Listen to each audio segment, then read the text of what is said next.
संकल्प चैनल में आप सभी का स्वागत है। नमस्कार, मैं डॉक्टर करुणा शर्मा आज आपके समक्ष उत्तर भारत के संत गुरु नानक देव और संत रामचंद्र की साधना पद्धति विषय लेकर उपस्थित हूँ। प्राय यही कहा जाता है कि महापुरुषों का जन्म अकस्मात नहीं होता। जब समय को उनकी आवश्यकता होती है तो वे जन्म लेते हैं और अपना कार्य करके चले जाते हैं। यही प्रकृति का विधान भी है। हमारा देश भारतवर्ष संतों की अवतरण भूमि रहा है। पूर्व से पश्चिम तक तथा उत्तर से दक्षिण तक इतने संतों का अवतरण इस भारतवर्ष में हुआ कि यदि उनके नामों की गणना की जाए तो बहुत ही कठिन कार्य होगा। चाहे संत किसी भी प्रदेश में जन्मे हो, चाहे संत किसी भी काल में जन्मे हो, सबकी एक ही कामना रही है कि अपने समय की परिस्थिति के अनुरूप तड़पती बिलखती मानवता के कल्याण के लिए एक ऐसा मार्ग प्रशस्त किया जाए जिस पर चलकर कदम दर कदम चलता हुआ मानव अपने दुख दर्दों से उबर सके, भौतिकता और आध्यात्मिकता के बीच में संतुलन स्थापित कर सके और अपना जीवन सुख शांतिमय बना सके। इसके साथ ही साथ मानव जीवन के परम लक्ष्य ईश्वर साक्षात्कार भी कर सके। 1469 ईस्वी में जन्मे पिता कालू मेहता और माता तृप्ता के घर में गुरु नानक देव जन्मे। इनका एक असाधारण व्यक्तित्व था और ये प्रतिभा संपन्न एक संत पुरुष थे। होनहार बिरवान के होत चीकने पात एक लोकोक्ति बहुत प्रसिद्ध है जो इनके ऊपर पूरी तरह से खरी उतरती है। बाल्यकाल में ही उनमें ऐसे लक्षण प्रकट होने लगे थे जिन्हें देखकर लोगों के मन में इस बात का विश्वास हो गया था कि यह साधारण बालकों से भिन्न एक विलक्षण प्रतिभा संपन्न दैवी बालक है। क्योंकि वह बचपन में ही सांसारिक बातों की जगह पारमार्थिक बातों का चिंतन किया करते थे। इसके जैसे आम बच्चे खेलने कूदने में लगे रहते थे, खाने पीने में लगे रहते थे, इनका वैसा स्वभाव नहीं था। ये बड़ों के साथ भी आध्यात्मिक विषय पर ही चर्चा किया करते थे। जैसे कि आप सभी जानते हैं कि जब व्यक्ति लोक प्रसिद्ध हो जाता है तो उसके बारे में तरह तरह की किंवदंतियाँ जुड़ जाती हैं।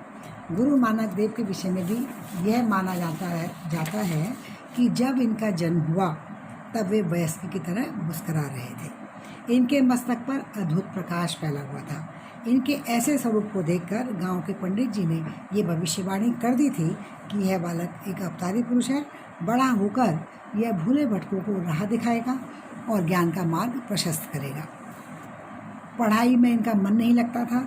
सांसारिक कार्यों के प्रति ये उदासीन रहते थे। आडंबर कार्य अगर इनसे कोई करवाना चाहता था तो भांति भांति के तर्क करते थे।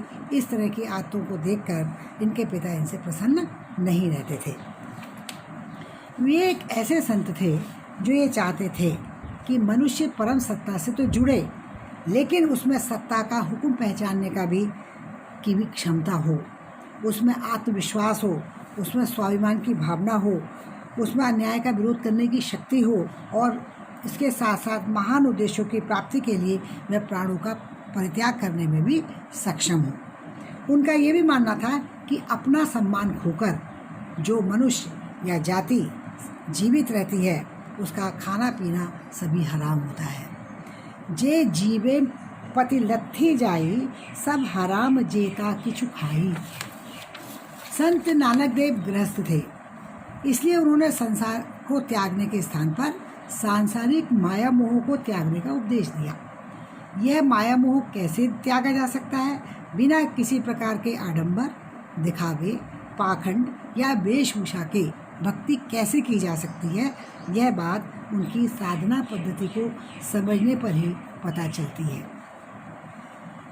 जिस समय गुरु नानक देव का जन्म हुआ उस समय सगुण और निर्गुण दोनों प्रकार की भक्तियों का प्रचलन था।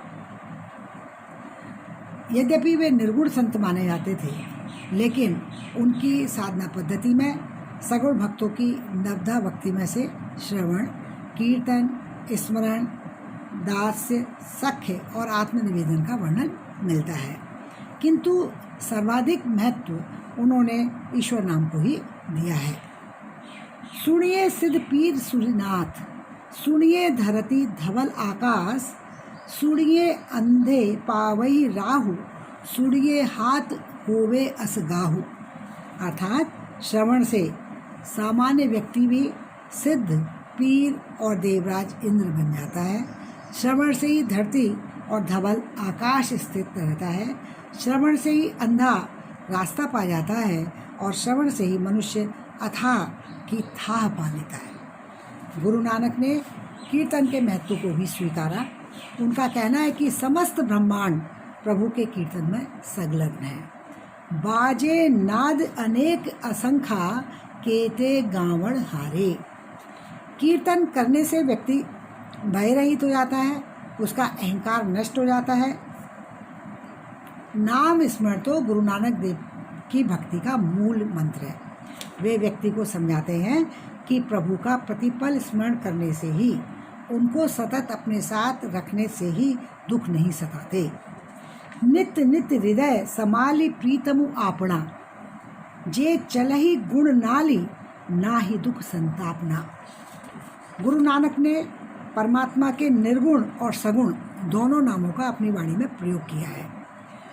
अयोनी, अकाल मूर्ति, स्वयंभू, केशव, गोविंद, माधव, राम, मुरारी आदि नाम इनकी वाणी में सुनने को मिलते हैं। किंतु इसका अर्थ यह नहीं है कि ये अवतारवाद में विश्वास रखते थे। उन्होंने कहीं कहीं अल्लाह, कादिर, करीम आदि शब्दों का भी प्रयोग किया है। इनका नाम स्मरण नाम जप के रूप में ही माना जाता है। नानक देव की वाणी में नाम स्मरण 3 प्रकार के जप के रूप में मिलता है: साधारण जप, अजपा जप और लिप जप।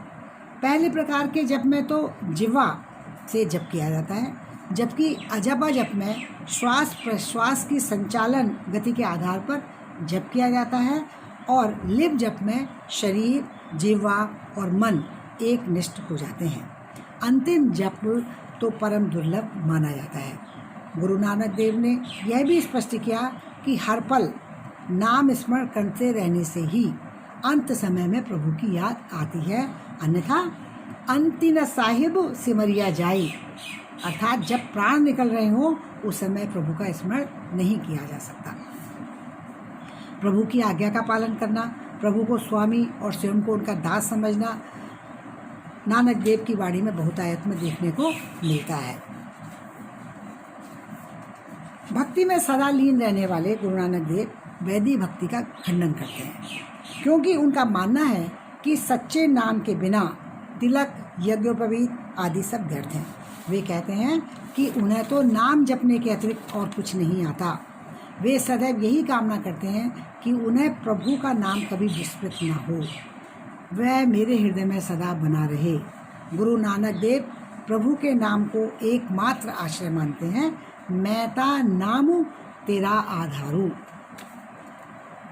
गुरु नानक देव की वाणी में गुरु के महत्व को भी पर्याप्त स्थान मिला है, लेकिन आश्चर्यजनक तथ्य यह है कि जब हम संत गुरु नानक देव का साहित्य पढ़ते हैं, समझते हैं, तो हमें कहीं भी यह पता नहीं चलता कि गुरु नानक देव के गुरु कौन थे।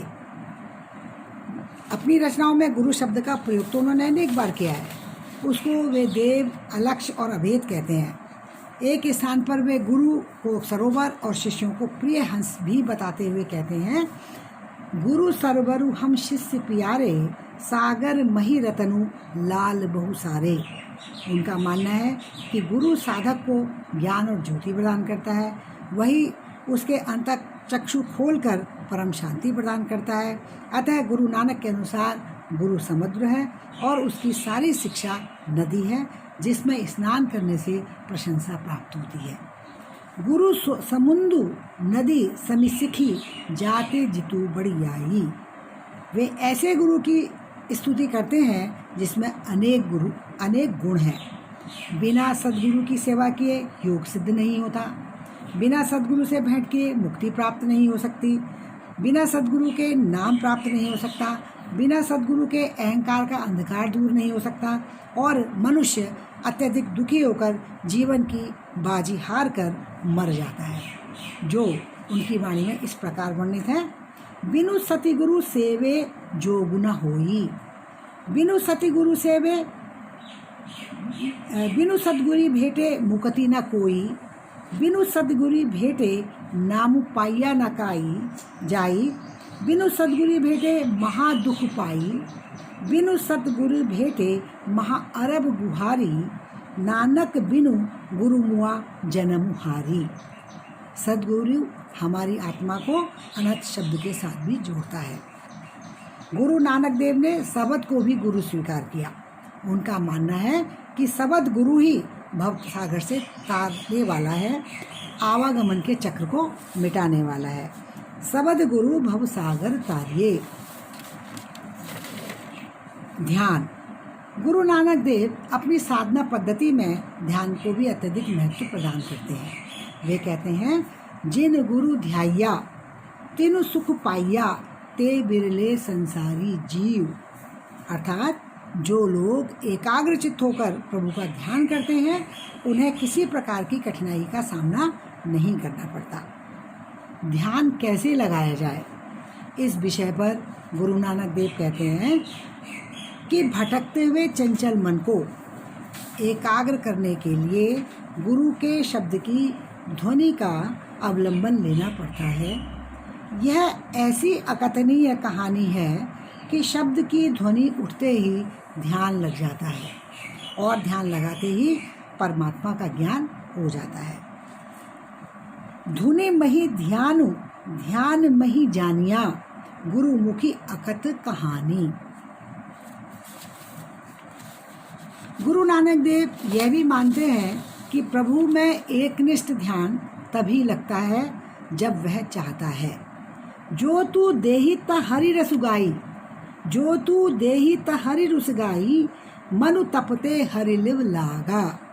इस प्रकार सद्गुरु का ध्यान करने से मन भक्ति से द्रवित हो जाता है और आनंद रस की प्राप्ति होती है। संत और सत्संग। नानक वाणी में संत से अभिप्राय परमात्मा के भक्त से है। वही सत्पुरुष है और उसी की संगति सत्संगति है। परमात्मा की प्राप्ति में संतों के साथ ही सत्संगति का भी महत्वपूर्ण योगदान होता है। तभी तो उन्होंने अपने उपदेश में कहा है कि अरे भाई, संत जनों की रेणु बन जाओ। संतों की सभा में गुरु की प्राप्ति होती है, जो मुक्ति रूपी पदार्थ देने वाली कामधेनु है। पारसु भेटी कंचन धातु होई सत्संगति की बढ़ियाई। पारसु भेटी कंचन धातु होई सत्संगति की बढ़ियाई। अर्थात जैसे पारस मणि का स्पर्श करके लोहा सोना बन जाता है, ऐसे ही संतों की संगति से नीच पुरुष भी संत बन जाता है। आचरण। गुरु नानक देव ने अपनी साधना पद्धति में आचरण को भी बहुत महत्व प्रदान किया, क्योंकि आचरण अच्छा होने पर ही विचार अच्छे बनते हैं और विचारों के अच्छा होने पर ही मानव अच्छा बनता है। इसलिए ही गुरु नानक देव परमात्मा का नाम रूपी मंत्र देकर आचार को शुद्ध बनाने के पक्षपाती रहे। जिस प्रकार शरीर पर मिट्टी के लग जाने पर उसे पानी से धोकर साफ किया जा सकता है, उसी प्रकार व्यक्ति अपनी मति को पवित्र करने के लिए नाम रूपी साबुन का प्रयोग कर सकता है। भरिये हथु पेरू तनु देह, भरिये हथु पेरू तनु देह, पानी धोते उतर सुखे, मूत पलीती कपड़ू होई, दे साबुन लहिए उह धोई। गुरु नानक देव ने अपनी साधना पद्धति में योग को भी महत्वपूर्ण स्थान दिया, लेकिन वे हठ योग के पक्षधर कभी भी नहीं रहे। हठ योग को छोड़कर सभी योगों का वर्णन उनकी साधना पद्धति में देखने को मिलता है। मध्यकालीन संतों की भांति उन्होंने मानस जप या अजपा जप अथवा मंत्र योग को अपनाया। शरीर शुद्धि, बलि, तर्पण आदि को उन्होंने केवल बाह्याडंबर समझा।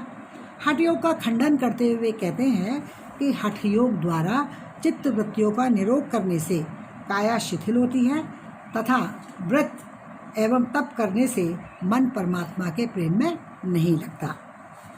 हठि निग्रहु करी काया छीजे, हठि निग्रहु करी काया छीजे, वरतु तपनु फिर मन नहीं भीजे। गुरु नानक वाणी में लय योग शब्द सुरति योग में रूपांतरित हुआ है। उन्होंने अपनी वाणियों में इस योग को भी प्रधानता दी है। शब्द सुरति योग के बिना मनुष्य संसार में आता जाता रहता है और अपनी प्रतिष्ठा भी खो देता है। गुरु के शब्द की सुरति से ही वास्तविक सुख प्राप्त होता है। सबद सुरति सुख उपजय, सबद सुरति सुख उपजय, प्रभु रातऊ सुख धारू। गुरु नानक देव के राजयोग में नाम साधना द्वारा मन को प्रभु में लीन करने पर बल दिया गया है। इससे साधक स्थूल बुद्धि से ऊपर उठकर ब्रह्म की सत्ता का अनुभव करने लगता है। वे शून्य को आस्तिकता का जामा पहनाकर तीनों लोकों में उसकी व्याप्ति मानते हैं। जो व्यक्ति सहजावस्था द्वारा इस शून्य को पहचान लेता है, उसे पाप पुण्य का लेप नहीं लगता। वह व्यक्ति निराकार और व्यापक हरि का वेद जानता है। वह आदि पुरुष और निरंजन देव का ही स्वरूप है। इस प्रकार कह सकते हैं कि गुरु नानक देव सहज योग के समर्थक थे। उन्होंने अनेक पदों में सहज ध्यान, सहज समाधि, शून्य समाधि की चर्चा की है। सहज रूप से की गई उपासना ही वास्तविक उपासना और सहज ढंग से लगाया गया ध्यान ही वास्तविक ध्यान है। पवित्रता, गुरु नानक देव ने आंतरिक पवित्रता पर पर्याप्त बल दिया। उन्होंने माना कि वही लोग पवित्र कहे जा सकते हैं जिनके अंतर मन में प्रभु का निवास है। सूचे एही न आँखही, सूचे एही न आँखी अही, बहरी पिंडा धोई, सूचे से ही नानका जिन मनि बसिय सोई। वे यह भी मानते रहे कि यदि मन पवित्र नहीं है तो तीर्थ यात्राओं और स्नान आदि से की जाने वाली पवित्रता का कोई अर्थ ही नहीं है, क्योंकि पवित्र हृदय ही सदा शुद्ध और निर्दोष दृष्टि से सबको देखता है। संयम, पंच तत्वों से निर्मित इस मानव शरीर में पंच विकार काम, क्रोध, लोभ, मोह और अहंकार विद्यमान है। यदि इन पर नियंत्रण ना रखा जाए तो ये विकार का स्वरूप धारण कर लेते हैं। इन पर नियंत्रण ही संयम है। गुरु नानक देव कहते हैं कि इन 5 विकारों से ग्रस्त हुआ मनुष्य सदैव दुख भोगता है। ये पांचों मिलकर व्यक्ति को लूट लेते हैं। अवरी पंच हम एक जना, किंतु राखौ घर वारु मना, मारही लूटही नीत नीत किसु आगे करी पुकार जना। लेकिन ये पांचों विकार वही व्यक्ति नियंत्रित कर सकता है जिसे सद्गुरु से दीक्षा मिली हो। बाघ मरे तनु मारिए, जिसु सति गुरु दीखिया होई। संक्षेप में हम कह सकते हैं कि संत गुरु नानक देव ने अपनी साधना पद्धति में उन सभी बातों को स्थान दिया है जिन पर चलकर मानव अपने जीवन के परम लक्ष्य परमात्मा को प्राप्त कर सकता है। परमात्मा को पाने के लिए भक्ति, प्रेम, सतत नाम स्मरण, लिव जप, संत जनों का संग, सद्गुरु की प्राप्ति, सदाचरण, संयम, तन मन की पवित्रता, राजयोग, दिखावे जैसी प्रवृत्ति से दूर रहना जैसी बातें उन्होंने अपनी साधना पद्धति में स्वीकार की हैं।